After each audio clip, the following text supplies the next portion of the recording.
Discussion on motion of thanks on the presidential address. अध्यक्ष महोदय, आपका बहुत बहुत धन्यवाद करती हूँ। एक सेकंड, अभी हमारे दो इनके भाषण तक इनके अच्छा 9 बज रहे हैं।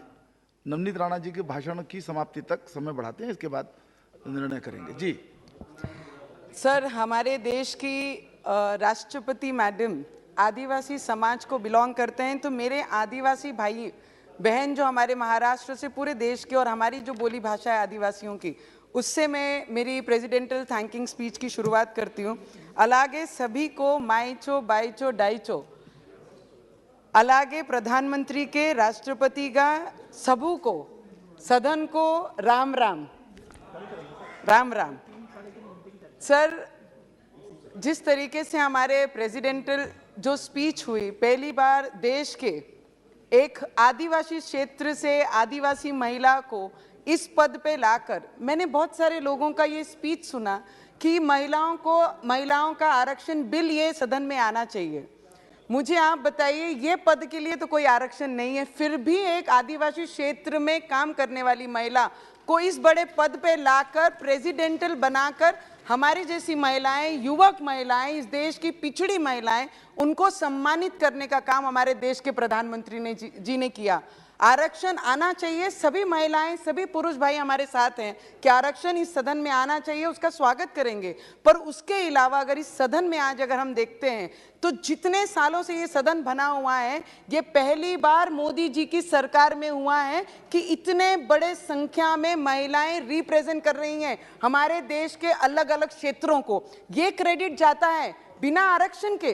कोई भी पार्टी, जितने साल ये पार्टियों ने राज किया हमारे देश में, आज तक आरक्षण के बिना उन्होंने महिलाओं को इस पद के लिए या फिर इस पार्टी से टिकट देकर इस सदन को रिप्रेजेंट करने का कभी मौका नहीं दिया। वो दिया है तो भाजपा गवर्नमेंट ने और हमारे आदरणीय नरेंद्र मोदी जी ने, ये सभी को एक्सेप्ट करना ही पड़ेगा। जितने भी लोग आरक्षण की बात कर रहे हैं, हमें तो गर्व महसूस होता है जब ये नंबर्स यहाँ पर देखते हैं। सर, मोदी जी पर बहुत सारे लोगों ने अलग अलग बातें कही हैं, उसके अलावा मैं ये चीज बोलना चाहूंगी, कपड़ा, रोटी और मकान और स्वास्थ्य और हेल्थ के ऊपर अगर किसी ने इस देश में पहली बार प्रधानमंत्री जी ने ग्राउंड पे जाकर लोगों से बात कर कर, चर्चा कर कर, वो एम्स को रिलेटेड हो या अपने आवास को रिलेटेड हो या किसान के निधि के लिए हो या किसान को कर्ज माफी के लिए हो या विद्यार्थियों के स्कॉलरशिप से लेकर हो या विद्यार्थियों के साथ स्पोर्ट्स में हो, क्रीड़ा क्षेत्र में हो,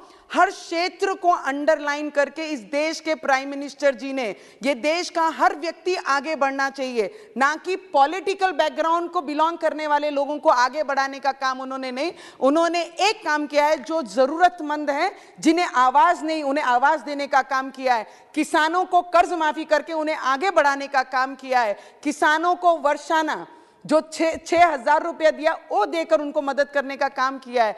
हेल्थ सेक्टर में और एम्स देकर, मेडिकल कॉलेजेस देकर, अब आने वाले समय में प्रेसिडेंशियल स्पीच में जो नर्सिंग कॉलेजेस देकर आने वाले समय में सिस्टर ब्रदर्स को और उपलब्ध कराने के लिए, उनके लिए जो फैसिलिटी दी जा रही है, जॉब्स अपॉर्चुनिटीज बनाई जा रही हैं, उन्हें भी ध्यान रखना चाहिए। सभी ऑपोजिशन वाले जब भी बोलते हैं तो यही चीजें टारगेट करते हैं कि मोदी जी को किस पॉइंट पे पकड़ना है, किस पॉइंट पे नहीं बोलना है।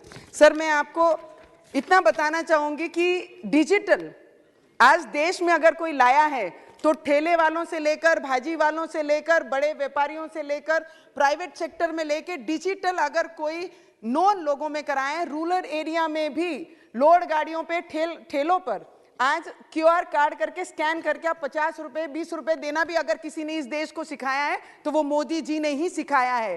टैक्स ईमानदारी से अगर भरना है, अगर वो किसी ने सिखाया तो हमारे मोदी जी ने ही सिखाया है। सर, हमारे महाराष्ट्र में 33 महीने की गवर्नमेंट थी, सरकार थी। आमच्या महाराष्ट्रामध्ये 33 महीन्याची सरकार में हनुमान जी का नाम लेना और राम जी का नाम लेना बहुत बड़ा गुनाह था। पर आज हमारे डिप्टी सीएम साहब, हमारे उप मुख्यमंत्री और मुख्यमंत्री शिंदे साहब की सरकार में जो राम का नाम लेगा, जो हनुमान का नाम लेगा, वो देशभक्त होगा, उनका सत्कार हमारे महाराष्ट्र में होता है। आज वो सरकार है। सर, प्रेसिडेंशियल स्पीच में जेल का अनुभव है सर, मुझे 14 दिन का।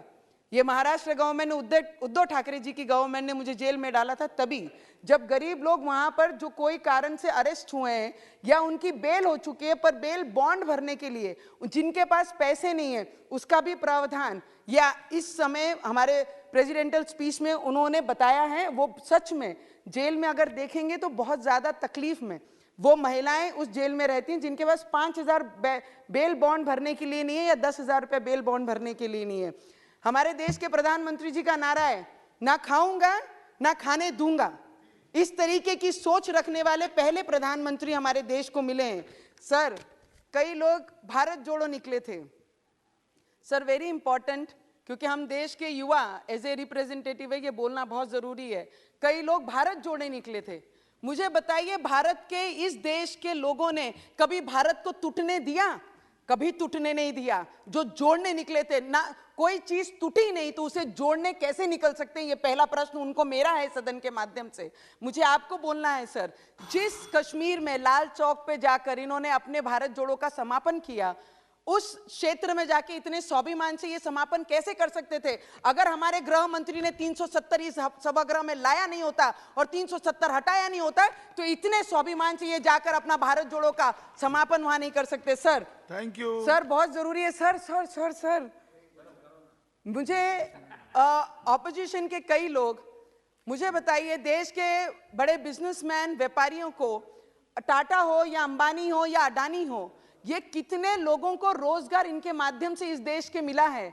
मुझे ऑपोजिशन को एक प्रश्न पूछना है, ये एक उंगली अगर ये जो आज सरकार में उनके ऊपर दिखाते हैं, तो इन्होंने ये याद रखना चाहिए कि 4 उंगलियां इनके तरफ रहती हैं। अगर इनके घोटाले अगर किसी ने निकाले तो अंक खत्म हो जाएंगे, पर इनके घोटाले समाप्त नहीं होंगे। सर, ये चीज ऑपोजिशन ने याद रखनी चाहिए। जो काम करता है गलतियां उनसे ही होती हैं। आपने ना कभी काम किया, ना लोगों के लिए कभी प्रयत्न की, ना लोगों के लिए कभी जॉब्स अपॉर्चुनिटी कैसे आएगी देश में, उसके लिए काम नहीं किया। सर, बस sir, last 2 minute sir, just 1 minute में समाप्त कीजिए। सर, 2014 के पहले सर, राजस्थान आपको जिस तरीके से प्यार है, हमें भी हमारे राजस्थान पे उसी तरीके से बहुत ज्यादा प्यार है। 2014 से पहले सर, पाकिस्तान का परिस्थिति अगर देखते थे तो सरकार उन्हें मदद करती थी। वो पाकिस्तान हमारे देश का नमक खाता था और आतंकवादी हमले हमारे देश पे करते थे। पर 2014 के बाद मोदी जी ने उनकी भाषा में उनसे बोलना सिखाया कि जिस भाषा में तुम सीखोगे उस भाषा में तुम्हें सिखाएंगे। उस तरीके से आज हमारे मोदी जी काम कर रहे हैं। मुझे लगता है प्रेसिडेंशियल स्पीच के ऊपर सभी ने अपने अपने अलग राय, अपनी अपनी विचार रखी हैं। मैं फुल हार्टेड हमारे आदिवासी क्षेत्र की आदिवासी महिला जो प्रेसिडेंटल हैं, आज प्रेसिडेंट हैं, उनके स्पीच के ऊपर आपने मुझे बोलने का मौका दिया। मैं दिल से मेरे आदिवासी भाई बहनों की तरफ से इस सदन का, मोदी जी का और सभी का दिल से बहुत बहुत धन्यवाद करती हूँ। जय श्री राम। राम राम। बुधवार दिनांक 8 फरवरी 2023 को प्रातः 11 बजे तक के लिए स्थगित की जाती है।